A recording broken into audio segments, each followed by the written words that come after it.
میرے بزرگوں اور پیارے بھائیوں، ایک بات پہلی ہماری یہ ہے کہ آپ حضرات کو اللہ تعالیٰ کا شکر کرنا چاہیے۔ ہاں، کہ اللہ نے آپ کو دین کے کام کی توفیق دے کر اس کام میں آپ کو آگے کر دیا۔ ہاں، آپ کو لوگ اس کام سے پہچانتے ہیں۔ ہاں، آپ کو اللہ نے آگے بنایا، اس کو کام میں لگایا، کام کے تقاضے اوڑھنے کی توفیق دی۔ یہ بڑی نعمت ہے کہ آپ کو دین کے کام میں اللہ نے لگایا ہے۔ ہر آدمی یہ سوچے، یہ رسمی بات نہیں، رواجی بات نہیں کہہ رہا ہوں۔ موسیٰ علیہ السلام کو اللہ نے نبوت دی، ان سے اللہ نے بات چیت کی، تو فرمایا موسیٰ اس کا شکر کرنا۔ ٹھیک ہے، انی اصطفیتک علی الناس برسالاتی وبکلامی فخذ ما آتیتک وکن من الشاکرین۔ اے موسیٰ، میں نے آپ کا انتخاب کیا ہے، میں نے آپ کو چنا ہے لوگوں کے درمیان میں سے، اپنے کلام کے لیے، اپنی نبوت دینے کے لیے۔ ہاں، اس لیے اس کی قدر کرو موسیٰ، اس پر شکر کرو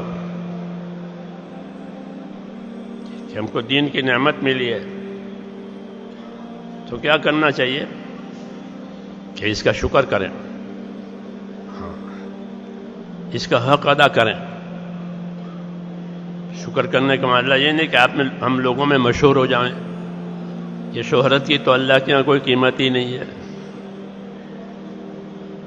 شہرت کی کوئی قیمت نہیں ہے۔ صلاحیت اللہ دیتے ہیں، ان صلاحیتوں کو دین پر لگانا ہے۔ شہرت سے کوئی فائدہ نہیں ہے، آدمی مشہور ہو جاوے۔ مشہور بہت ہیں، مقبول تھوڑے ہیں۔ دنیا میں مشہور بہت ہے لیکن مقبول تھوڑے۔ اصل تو یہ ہے کہ اللہ کے ہاں ہماری چیز مقبول ہو جاوے، اللہ کو پسند آ جاوے، یہ اصل ہے۔ لوگ جانیں گے، لوگ ہماری تعریف کریں گے، اس کا کوئی فائدہ نہیں ہے۔ لوگ برائی کریں، اس کا کوئی نقصان بھی نہیں ہے۔ جی ہاں، انبیاء کرام کے ساتھ دونوں باتیں، لوگوں نے ان کی برائیاں بھی کی، ہاں، کیا کچھ نہیں، فرمایا صبر کر لو، وَاصْبِرْ عَلَىٰ مَا يَقُولُونَ۔ لوگ جو باتیں کرتے ہیں اس پر آپ صبر کرو، انہیں چھوڑو آپ۔ ٹھیک ہے، تو میں نے کہا کہ اللہ تعالیٰ نے آپ کو اس کام میں لگایا ہے، اس کا شکر کریں، ہاں، تاکہ یہ نعمت اور بڑھے۔ ہاں، اور بڑھانا چاہیے۔ جو چیز بڑھے گی وہ باقی رہے گی، جو چیز بڑھے گی نہیں وہ باقی نہیں رہے گی۔ اس لیے لوگ اپنی ضرورت کے لیے مال بڑھاتے ہیں، کیونکہ روز ضرورتیں پیدا ہوتی ہے۔ اگر مال نہیں بڑھائے تو ضرورتوں کا نہیں ہوگا، وہ ختم ہو جائے گا۔ اس لیے آگے بڑھنا کام میں یہ اصل ہے، کام میں اپنے آپ کو آگے بڑھائیں۔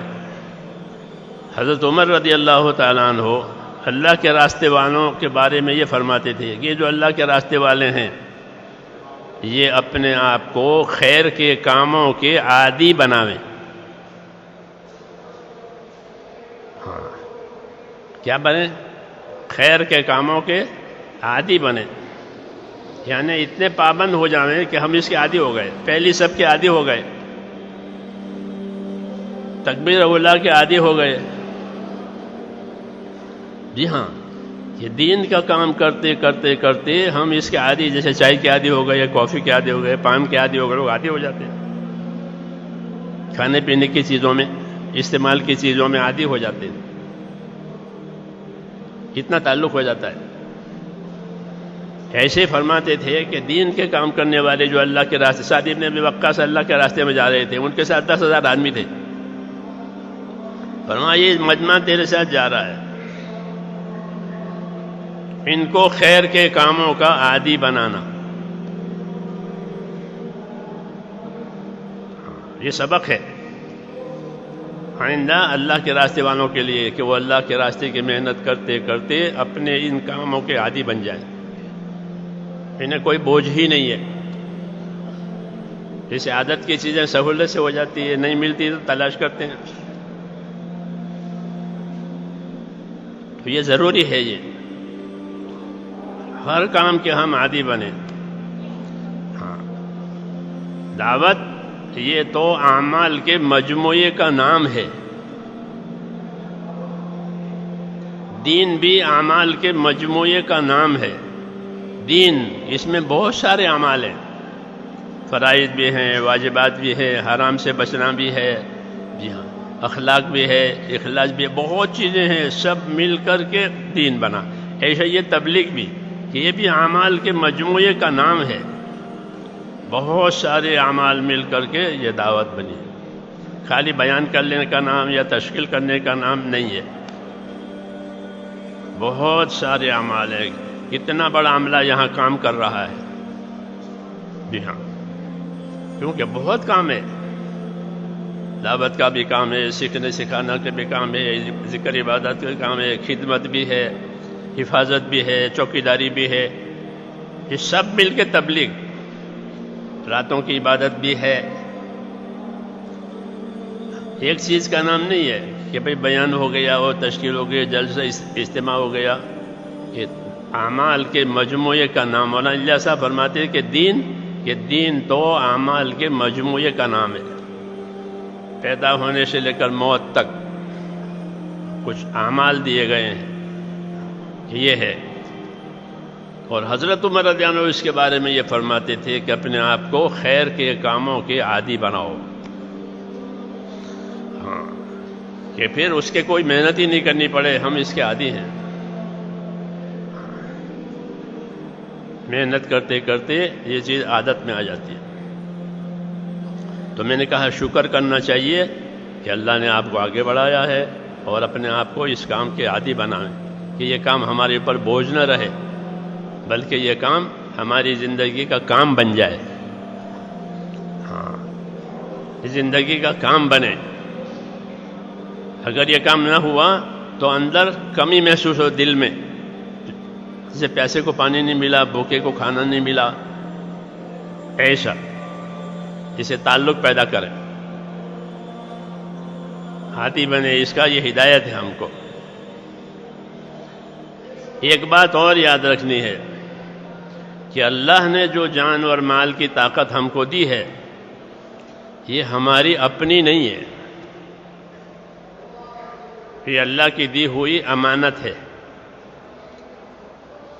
جان کی طاقت ہاتھ، پاؤں، دل، دماغ، آنکھیں، سب بدن، یہ جانی طاقت کہلاتی ہے. یہ نعمت ہے. آدمی تندرست ہے، اس میں طاقت ہے، بڑی نعمت، کسی کا محتاج نہیں ہے، تو یہ بڑی نعمت. ایسے ہی مال، یہ دونوں چیزیں اللہ تعالیٰ اپنے بندوں کو دیتے ہیں، کسی کو کم، کسی کو زیادہ. عمر کسی کو کم دی، کسی کو زیادہ دی، مال کسی کو کم دیا، کسی کو زیادہ دیا. کم زیادہ دینا تو حکمت کی وجہ سے ہے. یہ نہیں کہ اللہ تعالیٰ کے ہاں اس کا کوٹا ختم ہو گیا ہے کہ اب ہے نہیں، آئندہ کوٹا آئے گا تو ملے گا، ایسا نہیں ہے. بلکہ فرمایا ہمارے پاس تو ہر چیز کے خزانے ہیں، ہم دنیا میں ایک خاص مقدار سے اس کو اتارتے ہیں. جی ہاں، تو جانی اور مالی طاقتیں جو دی ہے یہ بڑی نعمت ہے. اور جس طرح یہ نعمت ہے، اسی طرح یہ جانی مالی طاقت اللہ کی امانت بھی ہے، ہماری اپنی نہیں ہے، اللہ کی امانت ہے. ہاں، بدن کی تندرستی ہو کہ اللہ کی امانت ہے، مال ہو کہ اللہ کی امانت ہے، اولاد ہے کہ اللہ کی امانت ہے. یہ کسی ذمہ داری کے پورا کرنے کے لیے دی ہے. ہاں، شوق پورا کرنے کے لیے نہیں دی ہے، عیش کرنے کے لیے نہیں دی ہے، گناہ کرنے کے لیے نہیں دی ہے، امانت ہے. حکومتیں اپنے کارکنوں کو بہت سی چیزیں دے، گاڑیاں بھی دیتے ہیں، موٹر سائیکل بھی دیتے ہیں، تو وہ سیر کرنے کے لیے، شکار کرنے کے لیے نہیں. بندوق بھی دیں گے تو شکار کرنے کے لیے کہ نہیں، حکومت کے کام کے لیے دی ہے. جو بھی چیز ان کے پاس ہے حکومت کی، وہ حکومت کے کام کے لیے. مولانا الیاس صاحب رحمۃ اللہ علیہ فرماتے تھے کہ مسلمان کی زندگی سپاہی کی زندگی، سپاہی کے بعد جو کچھ ہے وہ سرکاری ہے، وہ سرکاری کام کے لیے ہے. حکومت کا ہے، حکومت کے کام کے لیے اس کے پاس ہے. اس کو حکومت کا ہی کام کرنا ہے، دوسرا کام وہ نہیں کر سکتا. ایسے مسلمان کہ مسلمان کو جو چیزیں دی ہے وہ اسلام کے لیے دی ہے، دوسرے کام کے لیے نہیں دی ہے. غیر اسلامی کام کے لیے کوئی طاقت اللہ نے نہیں دی ہے.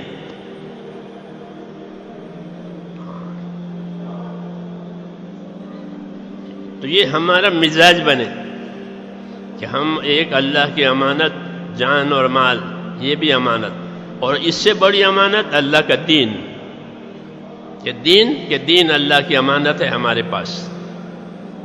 اس کی حفاظت کرنی ہے، اپنے آپ کو اس کا پابند کرنا ہے یقین کے ساتھ. اس لیے کہ جب کام ختم ہو جائے گا تو اس کا حساب آئے گا، اور فرشتہ قبر میں پوچھے گا کہ ماں دینوں کا، آپ کا دین کیا ہے بتائیے، کس دین پر رہے، کس دین پر مرے، اپنا دین بتاؤ. یہ امانت ہے. تو دین بھی امانت ہے، مال جان بھی امانت ہے، اور اولاد بھی امانت ہے. یہ کتابوں میں لکھا ہے، امام غزالی رحمۃ اللہ علیہ فرماتے تھے کہ ہر آدمی کی اولاد اس کے پاس اللہ کی امانت ہے. اپنی اولاد کو کہاں لگا رہا ہے؟ یہ عبادت کے لیے پیدا ہوئی ہے. اولاد کس لیے پیدا ہوئی؟ ہم بھی عبادت کے لیے پیدا ہوئے، ہماری اولاد بھی عبادت کے لیے پیدا ہوئی ہے.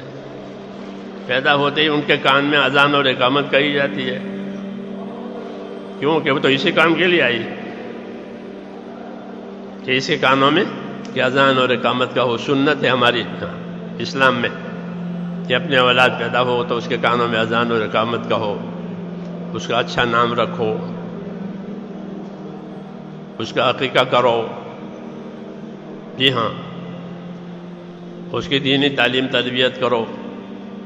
پیدا ہوتے ہی شروع ہو جائے گا. پیدا کرنے والا تو اللہ، اور کوئی پیدا کرنے والا نہیں. لا الہ الا اللہ. زندہ آوے، مردہ آوے، بولتا آوے، گونگا آوے، اندھا، یہ قدرت، اس میں کسی کو دخل نہیں. لا الہ الا اللہ.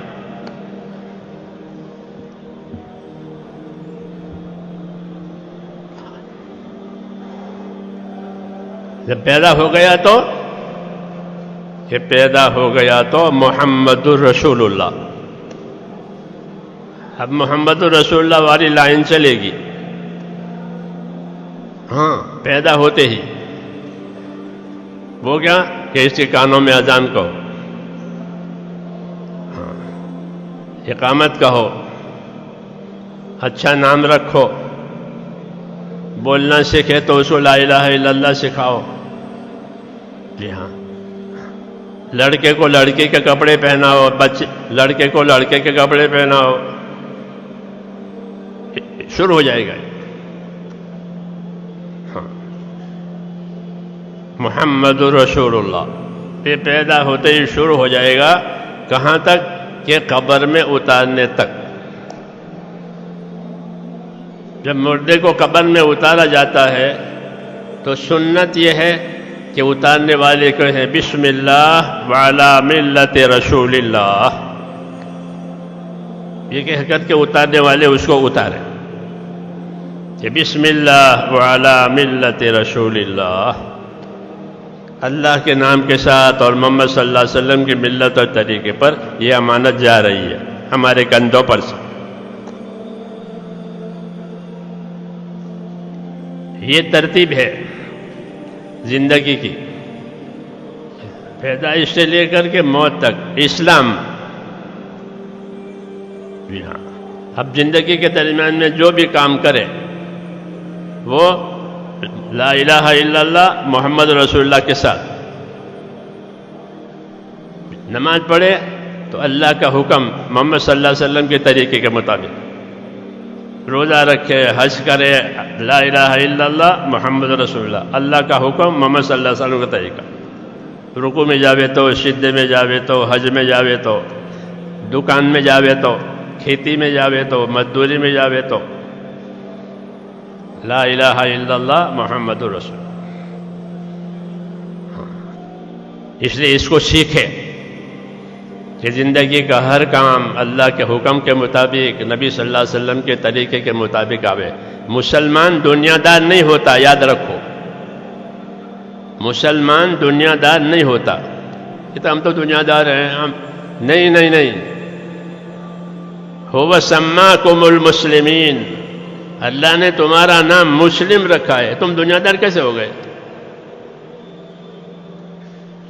کہتے ہیں لوگ کہ ہم تو دنیا دار ہیں، وہ بیچارے اپنے آپ کو پہچانتے ہی نہیں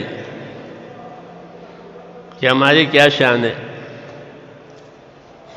کہ اللہ نے تمہارا نام مسلم رکھا ہے، یعنی حکم کو ماننے والا، حکم کو پورا کرنے والا، یہ اس کی شان ہے، یہ میرا بندہ ہے حکم پورا کرنے والا، حکم لے کر کے چلنے والا، حکم لے کر زندگی گزارنے والا۔